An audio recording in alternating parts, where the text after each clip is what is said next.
Shumë gjëra kemi thënë broçkulla pa fundë në lidhje me zgjedhjen e Papës, nuk është se Nusha e di, apo jo? Po Nusha do ke dëgjuar çfarë po ndodh në Vatikan, edhe italianët çfarë presin nga Papa i ri. Lajmet i shohim dhe ne, domethënë nuk është se Po nuk është një ndjek gjithkohës, dhe ti nuk është se shkon nëpër arkivat e Vatikanit për të gërmuar dhe për kërkuar. Për arkivat jo, po në arkivat e Vatikanit në Rëshen, ne të dy kemi shku disa herë. Keni gjetur gjë? Në Qira Fjala na ka ftuar Dom Gjergji për një takim sqarues për ty. Mu më thatë, ju kam ftuar për iftar. Pra di çka. Gjithsesi, kemi Nushën në këtë lidhje direkte nga Italia. Nusha, mirëmëngjes dhe mirë se rikthehesh në programin tonë. Mirëmëngjes e dashur. Mirë se jeta, e përshëndetje prej masivit Romës. Masivit e Romës. Pas nesër do të mblidhet konklava. Ku është mbledhur për herë të parë konklava me që e kërkuese në Vatikan? Atëherë konklava që i kanë futur mbrana ka kanë viterë, po tash po më kujtohet tamam viti. 1200 ca, e di, ishte test. Dhe i kanë mbyllur mbrana, prandaj quhet edhe konklave, se i kanë mbyllur mbrana atje për gati për 2 vjet rresht, se nuk arritën të zgjidhin papën. Tashti ne jena në ankth, sepse përjetojmë edhe ato shqetësimet e italianëve, të cilët kanë dëshirë që mas 40 viteve të jetë një pap italian. Bergoglio italian ishte? Po, jo tamam. Ishte me origjinë, pa tjetër, italian ishte, por ata duan italian që të ketë lindet jetu këtu.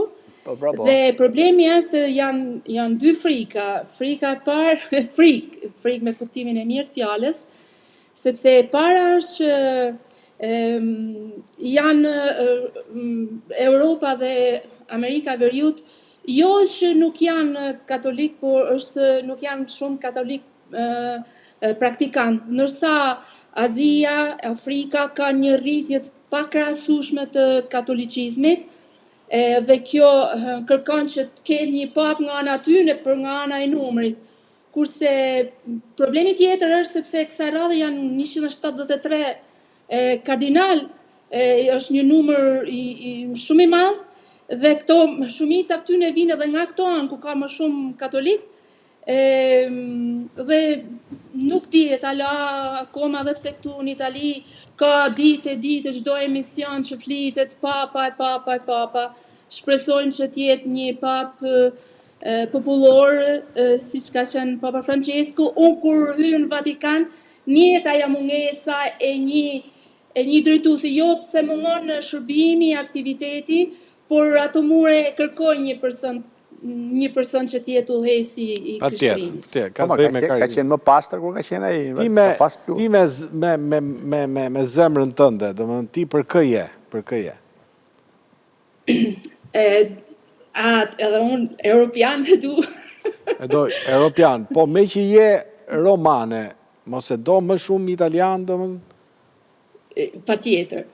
Patjetër, sepse këtu ka është institucioni i papnor, këtu në Rom janë ledhë gjithë, është më e njohur se sa, jo pse unë du të shoh një afrikan ose një nga Filipinës, siç përmendet emri shpesh një kardinali, por ai që ka jetu nga fëminia deri njeh koncilet, njeh kishe, njeh jo pse ata tjerë nuk e njohin, por e ka më afër. Jo pse për egoizëm ose pse për lokalizëm. Prap një lloj lokalizmi është. Megjithatë, ne në fakt nga çfarë thon ata priftat që takon ti? Priftat që takon, ata varet e cilin prif, se këtu ka plot prifta të huaj. Varet e cilin prif takon. Ne kishim idenë që dikur ti do thoshe që do kisha dashur një pap nga Shqipëria, ne kemi gati dhe kandidaturën.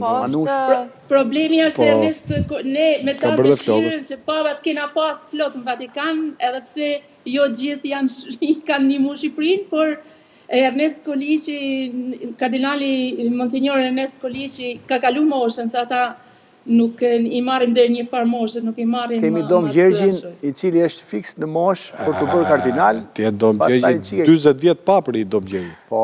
Ne kena gjithë Dom Gjergji, kena Dom Simoni, ne kena prifta, kena Monsignor shumë të mirë. Inshallah, i rast tjetër se janë 3 ala, herë duhet të keni eksperiencë. fjala jote në vesh perëndis, domethënë. Po. Por për ne shqiptarët është emocionuese më shumë, mendoj unë, zgjedhja e Papës, sepse dhe Vatikani me Shqipërinë ka patur një lidhje fort të ngushtë dhe siç thua ti, Shqipëria ka qenë fëmia i preferuar i Vatikanit në shumë aspekte. Po, kur kam hyrë në arkivat e Vatikanit, gjithmonë nga që jam rrit në atë sistem edhe sot që njoh jam sa vite këtu, prap e shohim atë me një frikë, sikur është ai që na ka spionu, sikur është ai që na ka tradhtu, sikur është ai që ka përfituar prej nesh, por edhe këtë ide kam pas edhe unë, sepse nga ajo propagandë që na është bërë për disa vite, ashtu na është paraqit, ashtu na është dhënë, por nga letrat, paktën nga 1600 deri në 1900 që kam arritur me shpjetu mjaft mirë shumicën e letrave, nuk më del ashtu. Pse? Sepse Vatikani ka luftu për emancipimin e shqiptarëve që në kohët e vjetra. Me çfarë unë po filloj avash t'ju sjell disa nga ato që më kanë bërë përshtypje për mua se kush e di sa dokumenta të tjerë ka atje. Atëherë, kanë luftu nëpërmjet kuestionarëve, nëpërmjet pyetësorëve që u çonin priftave, misionarëve vet i peshqvive të Shqipërisë, ata i kërkonin gjithmonë, kam thënë edhe një radhë tjetër, edhe anën sociale dhe historike të Shqipërisë. Pra gjithmonë doshin të dinin dhe uzonin priftat dhe i peshqvit se si të silleshin edhe se si të vepronin në pozicionet ndryshme, përpara ngjarjeve të ndryshme etj. Një problem shumë i madh sidomos për krishterimin ka qenë konkubinati. Konkubinati janë martesat më shumë se 2 gra. Dhe çnolte, për shembull, kena një rast Nikol Malshit i Peshqvilezhës, që më kujtohet mirë sepse ai shkrute i Peshqvisë shkrute Romës dhe i thoshte si t'ja baj, thotë, sepse dioqeza ime është dioqeza më e krishterë e Shqipërisë, sepse ai kishte edhe pjesën e Mirditës, ku dihet që ka qenë gjithmonë e krishterë, dhe thoshte që si t'ja baj sepse edhe në Mirditë, thotë që është pjesa e krishterë, ka shumë konkubinat, pra ka shumë burra që janë martuar me më se 2 ose 3 gra. Pse note ky konkubinat? Pse nofshin këto martesa kur zakonisht ishin për musliman?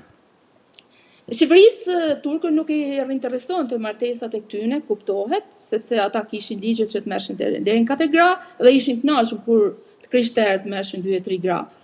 Në të krishterët note kjo kur një gru nuk bënte fëmijë ose një çift nuk kishte fëmijë. Kur një çift kishte vetëm vajza dhe ajo dëshira gratë, pra vetëm kishin vajza, dëshira e një mashkull shqiptar është me pas një trashëgues, ishte dhe është prap bile. Dhe ajo që ishte më e keqja, sidomos në zonat e thella malore, ishin kur këto vllezënit vdishnin dhe këto merrshin si gratë dyta kunatat. Kjo ka qenë një plag për atë kohë. Dhe e dini si zhvilloi pastaj, se ata kanë luftuar shumë Vatikanin nëpërmjet priftave për heqjen e këtij e kësaj, si më thon, plage si ishte për shoqëninë shqiptare.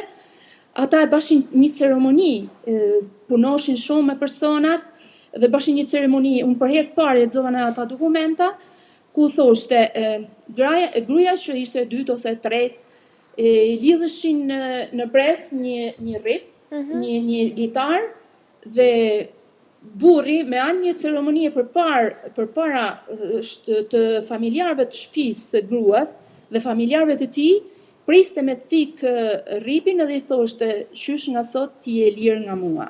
Dhe këto ceremoni zhvilloheshin shpesh në të gjitha ato vende ku ata mund, sepse jo të gjithë pranonin që të lironin këto gra ose të ndanin këto gra, shpeshherë edhe nga vjetërsia këtyne grave ku do të ktheheshin, ku të shkosh. Ishte një problem shumë I madh gjatë mesjetës.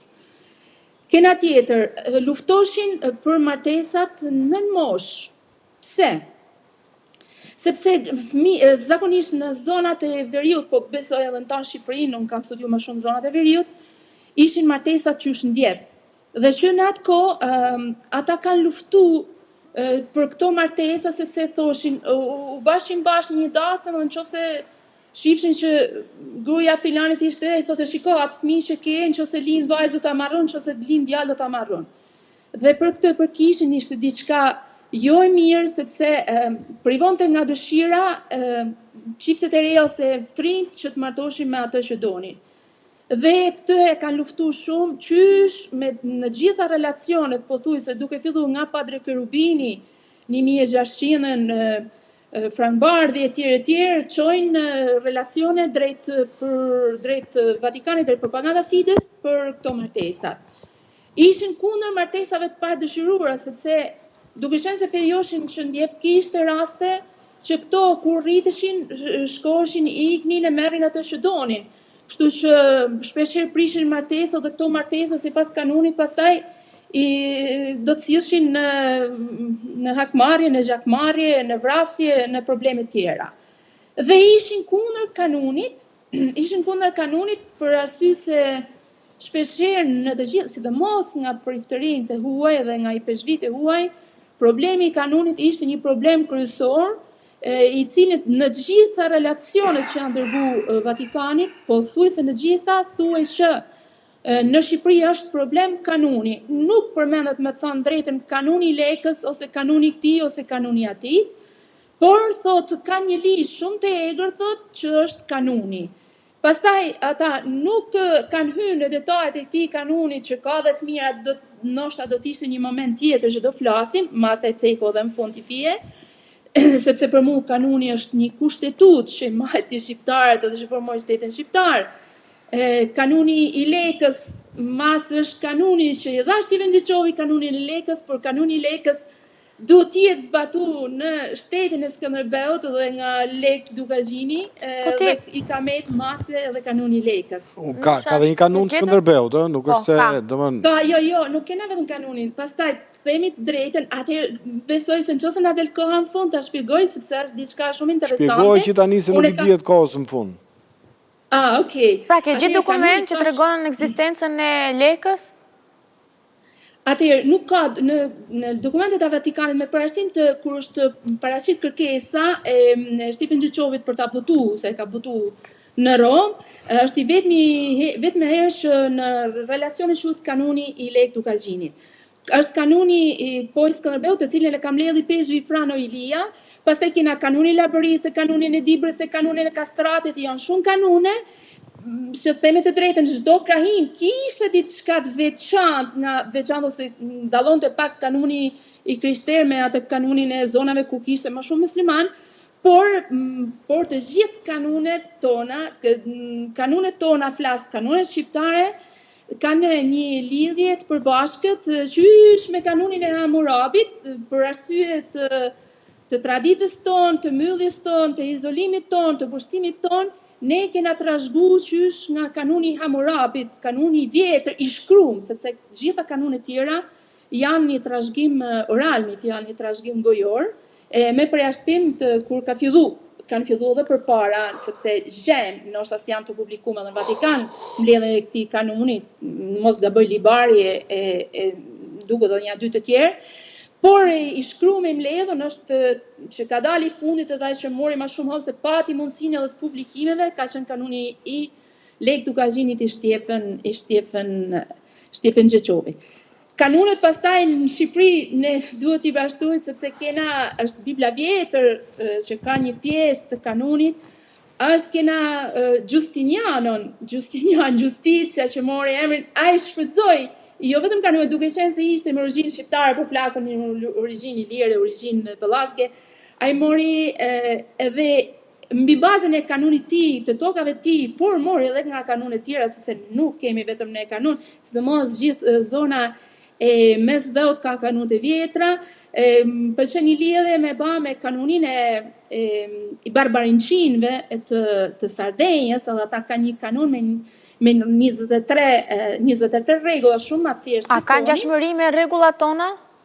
Po, kanë shumë ngjashmëri, sepse edhe ata i thonë për shembull për vrasjen, ata e ndajnë për hakmarrjen, kur nuk do prekesh, ajo është shumë më thjeshtësuar, por ka pjesë nga kanunet, nga ky kanun i përgjithshëm që ishte, por ka dhe pjesë nga mos harrojmë dhe lidhjen që kena ne me Sardenjës edhe nga fjalë, për shumë janë shumë fjalë që ata i përdorin në dialektin e tyre dhe që janë fjalë shqipe dhe ata me forcë pretendojnë se janë një fis i lirë i ardhur nga Shqipëria me fjalë studiusit më të vjetër, tashti më të mirë, atë kanë qenë me forcë këtë zanë në Itali për këto kanonet.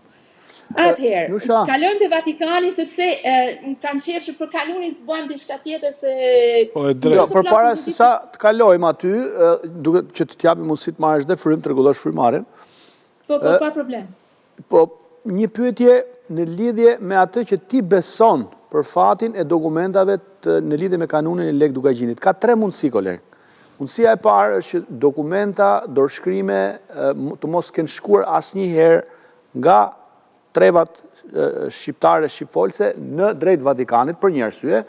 Mundësia e dytë është që kanë shkuar, por janë fshehur, në kuptimin që ose i kanë hequr për një arsye. Dhe e treta është janë aty, por akoma nuk kanë dalë, mbase del në një gjë. Cili nga këto versione pranon ti? Jo, asnjë gjë nuk ka fshehur Vatikani dhe asnjë gjë, të gjitha çfarë është çuar në drejtim të Vatikanit është aty. Pavarësisht se është shumë vështirë nganjëherë edhe që të gjendet letrat, se varet edhe nga arkivisti i kohëve të ndryshme si e ka arkivuesi, si ka ashtuaj. Unë do t'ju them diçka që t'ju baj, sepse nuk jam marrë me, ndoshta do t'jeti momenti i dytë që të kërkoj për edhe janë, se unë do sjell edhe disa nga relacionet edhe për kanunin, por në Vatikan nuk është tu pas një letër. Unë mendosha se kam bërë një libër për Pjetër Zarishin, mendosha që i është hup sepse i është marrë nga Shqipëri, nga shqiptarët, është ndjekë, është materiale. Kam gjetë një diçka shumë interesante të mërkurën tjetër, që ishin poezit e Nu Bytyqit dhe të Pjetër Zarishit bashkë, që ishin qu për t'u batje, dhe ishin sigurisht e përgatit libri për t'u shtampos për dalë dritë, dhe nuk është ba. Mund t'jetë edhe kjo, por mos harrojmë se kanunin e Lek Dukagjinit e ka botu Vatikani. Ne kena atë parathani, ne kena të Gjeshfishtës, dhe ai thotë që fjala kanun vjen nga fjala greke mizur, por për mua fjala kanun është fjalë shqipe, sepse ne për shembull në të folmen e veriut ose unë flas për Zadrimin ku bëj pjesë, thotë i foli dhe e bani nun. E fjalë, e bani nun do thotë që i vuni rregullat, i taktoj atë që është atë rregull, pra nun është një rregull. Kanun, do më thënë, po, ndërkohë, unë deri më sot e dia ndryshe, vjen nga latinishtja kanone që do të thotë një listë me gjëra. Një listë rregullash. Ne edhe kur flasë, e bani nun. Kur marrim atë gjatë kur marrim nun, nishë një vend babs, nishë na tregon rregullat, nishë na ban. Si t'ja bëjmë ne, Nusha, po më përpara në veri... Ston mundësia që kanonet jetë nga fjala kanun e shqip? Ndoshta, ndërkohë, ato thonë kanu, e bie një në, me kanu. Varet, se jo gjithë, mos na futi tonë verior në një...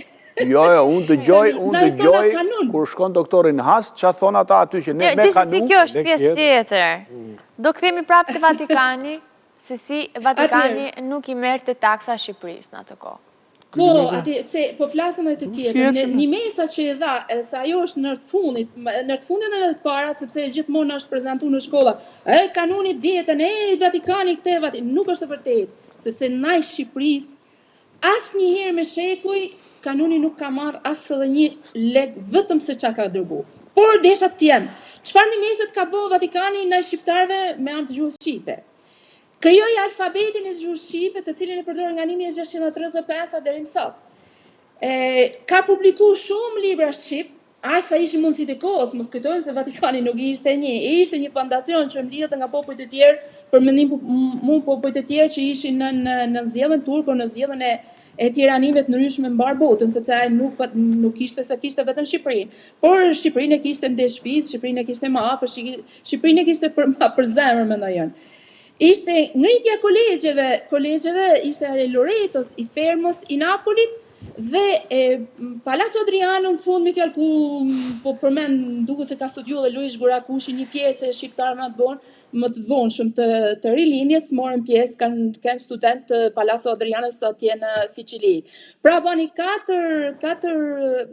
lanë pastaj edhe kolegjin Urbanian, Universitetin Urbanian, në të cilin dy shqiptarët e parë ishin studentët e parë, ishte Frank Bard dhe Stephen Gaspri, Stephen Gaspri që ishte dy studentë e parë. Imagjinojmë nderin respektin që i ban ata shqiptarëve.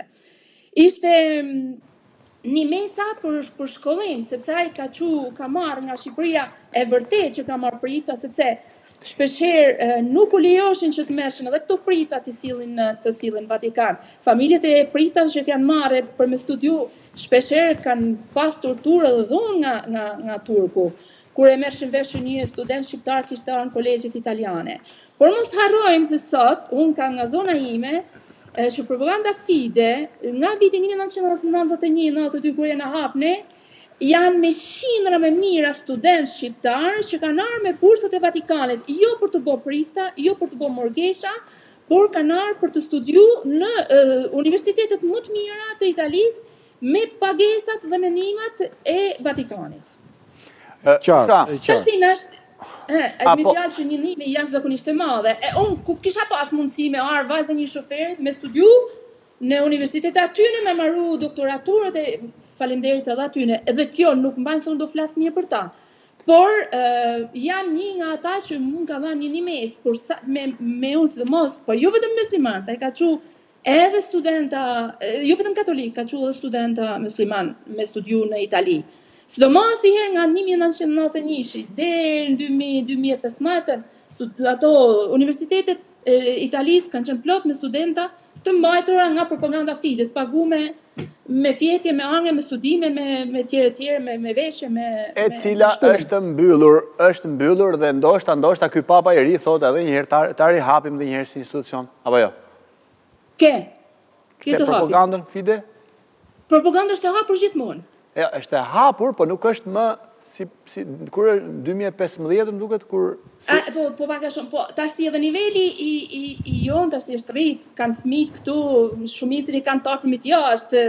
Niveli i jetesës në Shqipëri është rrit, ndoshta tash ata mendojnë për një shtet tjetër që si ka këto mundësi. Unë kam dy pyetje kam dy pyetje. Pyetja e parë ka të bëjë, le të kthehemi përsëri, po sikur imagjino vjen një pap i cili ndoshta nuk është fort dashamirës ndaj studiuesve në Vatikan, thot dua qetësi, dua rregull. Vin këta si Milingona. Skënder Gjinushi nuk bëhet pap. Nuk bëhet pap.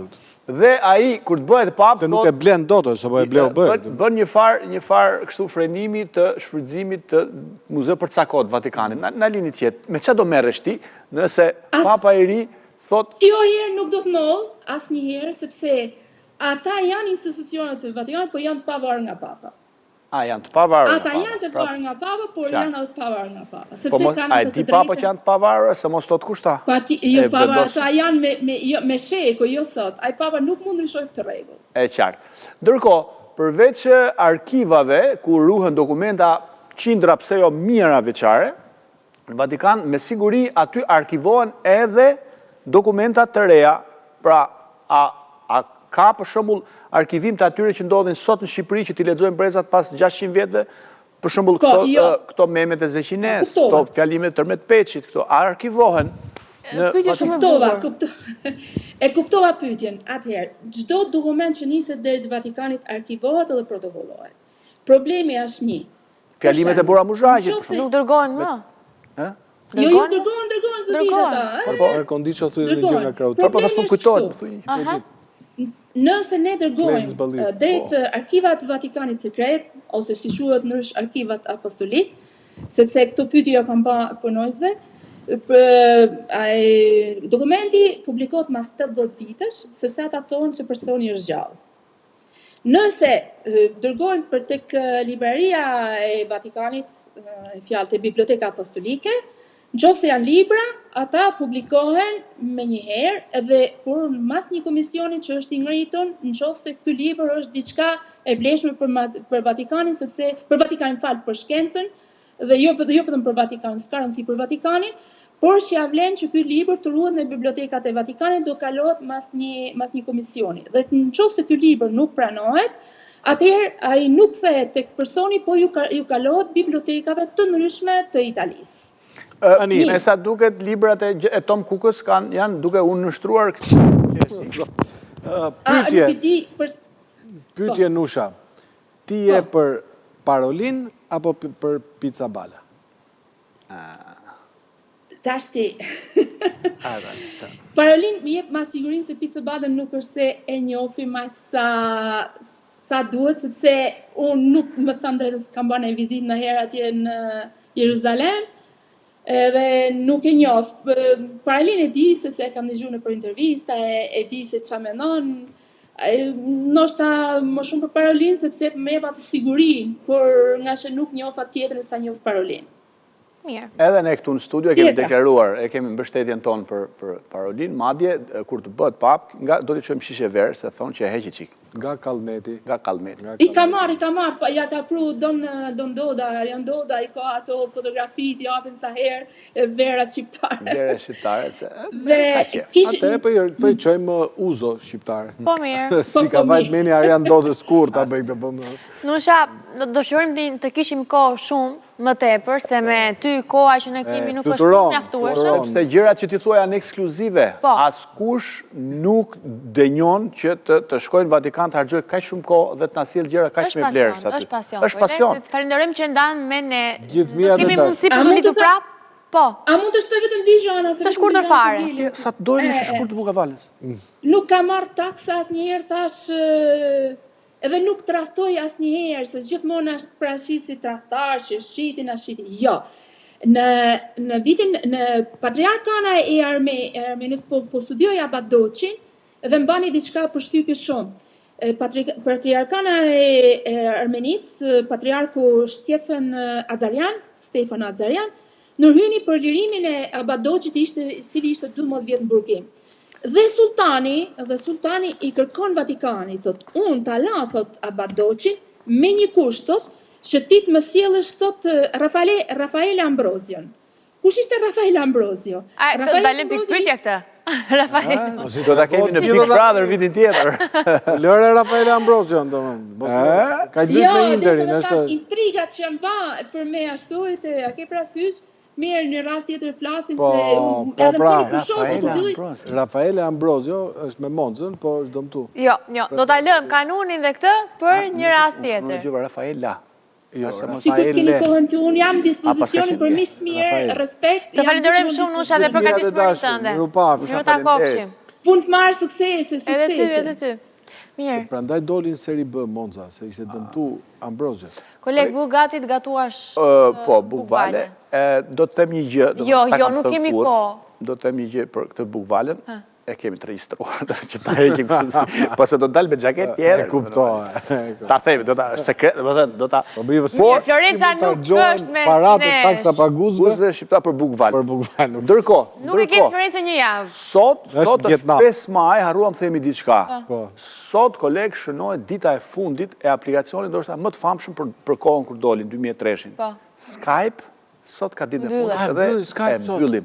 Pse e kemi të rëndësishëm Skype në programin tonë? Shfrytëzoj momentet e fundit. Jo, koleg, sepse është Zoom, është WhatsApp-i, janë aplikacionet e tjera. Do bëjmë një Skype bashkë. Ta bëjmë një kështu. Ta kemi. Skype. Po ju keni bërë qindra intervistë. Si do vishemi në Skype? Kështu se qeni, mirë ta kofshim nesër. Do vishemi shpejt.